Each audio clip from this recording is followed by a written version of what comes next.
Let's hope they all get back. Now, a counselling service which provides free support to people in Blackpool says it's had to shelve plans to open a second service because of rising costs of the pandemic. A year ago, we filmed with counselling in the community when they were struggling to pay their bills. Now, 40 people are giving their time for free to help those in need.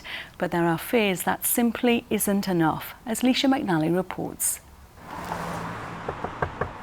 Walking through these doors saved Alex Dimitru.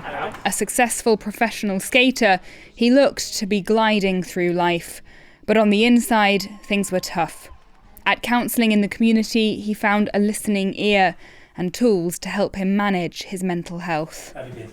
Good, really good. Good to see you again. I just wasn't happy with anything outside of work. Like, I was still waking up and feeling down and feeling sleepy all the time. I wasn't enjoying things that I genuinely love to do, which, like, I'm a big football fan, golfer and stuff, and I couldn't do it anymore. I was looking at my career and my career was at the highest level possible. I got scared. I started doubting a lot of things in my own mind. It's crazy to think when you've got everything, you actually don't have anything, because mentally that's the most important thing for anybody. That's why counselling in the community is free for anyone who needs it, while others pay what they can afford.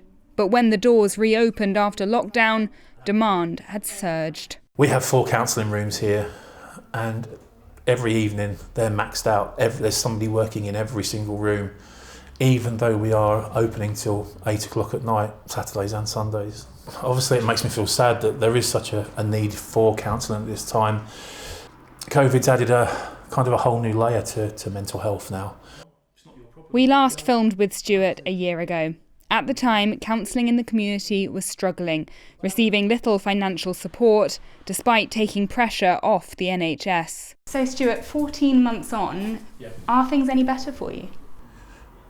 Well, we're still here, but we are still struggling.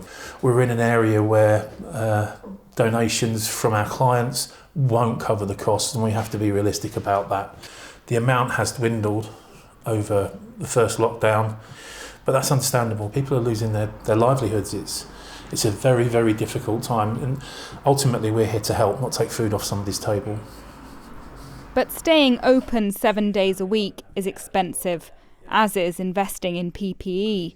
Stuart planned to open a second site in Blackpool. Now there's little money left to do it, and still no shortage of people in need of help. It should be there. We have free physical health care. We're next door to a doctor's surgery. Why can't there be, mental health surgeries?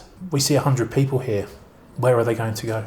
Counselling in the community has now been invited to help put together local proposals for the NHS Community Mental Health Transformation Fund.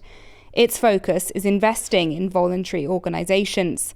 Stuart says whatever happens, he'll fight to keep these doors open, knowing how many could suffer if they close. Leisha McNally, ITV News, Blackpool.